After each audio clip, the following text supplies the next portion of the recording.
I'm Richard Matthew.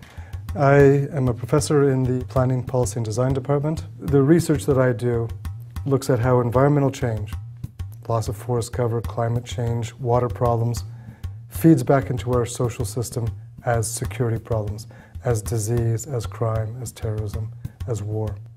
And it looks at how does that happen and what can we do about it? Does the research matter? How do you measure its impact? People want to know that it's making a difference because we sense these huge problems and we want to make some progress on solving them. The most important thing that we have discovered or that we have tried to validate is that environmental change, water scarcity, climate change, deforestation, is affecting the lives of the bottom billion people of the world. How that in turn impacts us and what we can do about it. We spend a lot of time integrating students into our research programs. We've supported students to do fieldwork in 25 countries on every continent, including Antarctica, in the world.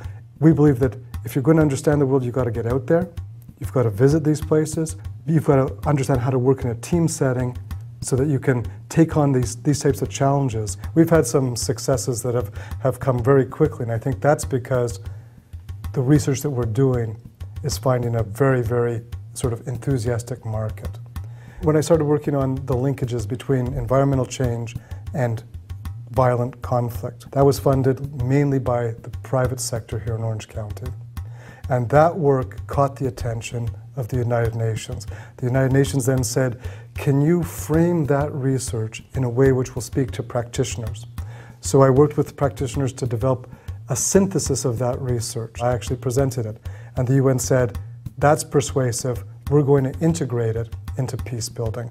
Would you lead the effort to do that? So I went and made a series of trips to Sierra Leone to integrate what we believed was true into a peace building plan for Sierra Leone.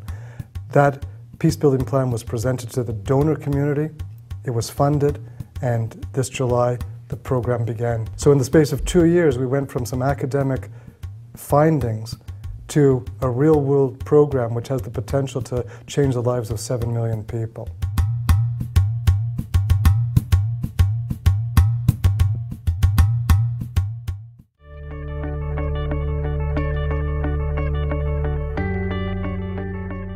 My name is Susan Turner. I'm a professor in the Department of Criminology, Law and Society.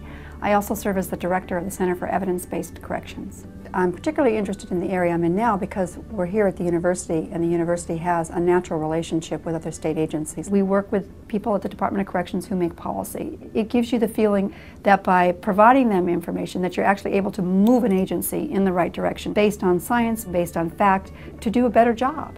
That is the excitement and that is the pleasure and the pain of doing this kind of work. You're in the trenches, you're down there, we're out at parole offices. I know the worst places in all the towns when you're doing this kind of research is you're at the jail, you're at the prison. And you feel that you really are making a difference because you're down there studying the problems that we all have to deal with these problems. There are many people in our community. 1 out of 33 people in this country are under some form of correctional supervision, and 1 in 100 are incarcerated. This is everybody's problem. It's not just the Departments of Correction, it's not just the probation department. That is why I find this work so exciting, because I can bring skill sets, research, but it's a collaborative relationship with the people who are making the decisions. One of the ways we measure these programs is by seeing how well offenders do when they're in the community. The community is our community. These folks come home. They come home to where they came from so that they don't go off someplace far away. They come back to our neighborhoods. And so when we look at how effective the programs are, we're saying how much crime do they do and what are they doing when they come back into our communities. So our questions have a very direct impact upon us as we live in our communities.